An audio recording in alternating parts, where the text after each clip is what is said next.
Yumuşaq, ətirli və dadından doymayacağınız heyva mürəbbəsi hazırlayıram. Əsl qış ehtiyatı, süfrələrin şahı. Heyvaları yaxşıca yuyub, ikiyə bölüb, içini çıxarıram və kub formasında doğrayıram. Qaralmaması üçün doğradıqca suya atıram. Sonra süzüb bişirəcəyim ləyənə əlavə edirəm və hər kilo heyvaya 3 stəkan su hesabı ilə su töküb bişirməyə qoyuram.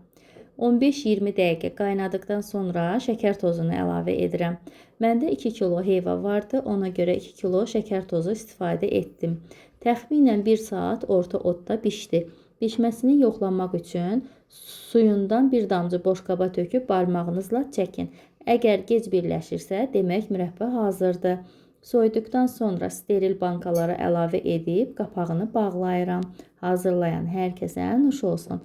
Belə faydalı və ləzzətli videoların davamı üçün izləmədə qalın. Gələn videolarda görüşənədək. Hələlik.